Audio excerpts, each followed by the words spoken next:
आषाढी सोहळ्यासाठी शेकडो मैलाचं अंतर कापून आलेले पालखी सोहळे आता वाखरीच्या अंतिम विसाव्यासाठी थांबलेले आहेत। आज सकाळी माऊली असतील, जगद्गुरू तुकोबाराय असतील, सोपानदेव असतील, चांगावटेश्वर असतील, हे सर्व मानाचे पालखी सोहळे वाखरीत थांबल्यामुळे जवळपास 12 ते 15 लाख भाविकांचा मेळा इथं जमलेला आहे आणि थोड्या वेळात हे पालखी सोहळे पंढरपूरच्या दिशेने निघणार आहेत। या सकाळी माऊलींच्या आणि जगद्गुरूंच्या पालखीचं स्नान झाले, पूजा झाल्यानंतर इथं दर्शनासाठी भाविकांच्या ती थांबलेली आहे आणि थोड्या वेळाने म्हणजे दुपारी 12:30 ते 1 नंतर या पालखी सोहळे पंढरपूरकडे निघणार आहेत। माऊलीचा पालखी सोहळा परंपरेनुसार ज्या मूळ रथातनं येतात त्या रथातनं येईल, त्यानंतर पंढरपूरच्या जवळ आल्यानंतर भाटे नावांचा एक इथले मानकरी आहेत, त्यांच्या रथात माऊलीचे पादुका ठेवल्या जाणार आहेत आणि त्यानंतर या इथं विसावा जो आहे जिथं आपण उभारलेलो आहे त्या तिथं विसाव्यापाशी जगद्गुरू तुकोबारायांचे पालखीचं उभं रिंगण होणार आहे। त्याच पद्धतीनं माऊलीच्या पालखीचंही शेवटचं उभं रिंगण इथं होणार आहे आणि इथून माऊलीच्या पादुका शितोळे सरकात आपल्या गळ्यात घालून इथून पंढरपूरपर्यंत चालत जाणार आहेत। अशा रीतीने हा सर्व संतांचा मेळा आज पंढरपूरला दाखल होतोय।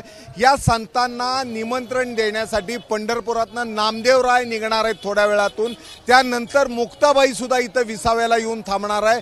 निवृत्तीनाथ जे यापूर्वी रस्त्यात पंढरपूरच्या जवळ आले तेही या माऊली बरोबर येण्यासाठी इथं पोहोचणार आहेत आणि एकनाथ महाराज सुद्धा मधल्या रस्त्याने याच ठिकाणी येऊन थांबणार आहेत आणि इथून माऊलीच्या आधी हे पालखी सोहळे सगळे पंढरपूरला पोहोचतील। सर्वात सुरुवातीला नामदेवरायांची पालखी असेल, त्यानंतर मुक्ताईची पालखी असेल, त्यानंतर सोपानदेव असतील, त्यानंतर निवृत्तीनाथ महाराज असतील, त्यानंतर एकनाथ महाराज असतील, त्यानंतर तुकोबाराय असतील आणि सर्वात शेवटी ज्ञानोबा बाहुली असतील। वारकरी संप्रदायाच्या दृष्टीने हे 7 मानाच्या पालख्या असतात।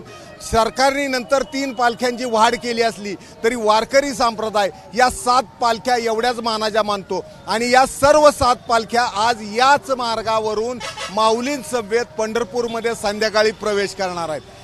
या पालखी सोहळ्यांबरोबर हजारो लाखोंचा जो वैष्णवांचा मेळा आहे तो सुद्धा पंढरपूरला येणार आहे। आता एका बाजूनी वारकरी यायला सुरुवात झालेली आहे, दिंड्या यायला सुरुवात झालेली आहेत आणि दुसऱ्या बाजूनी वारकऱ्यांच्या दिंड्यांचे जे वाहनं आहेत त्यांना प्रवेश द्यायला सुरुवात झालेला आहे। एकंदर हे पालखी सोहळे आज दशमीला पंढरपूरला पोहोचल्यानंतर पंढरपूरला जवळपास 15 ते 16 लाख वारकऱ्यांचा मेळा जमणार आहे। विसाव्याहून कॅमेरामन गजानन बाळापूरकरसह सुनील दिवाण, एबीपी माझा, पंढरपूर। एबीपी माझा, उघडा डोळे बघा नीट।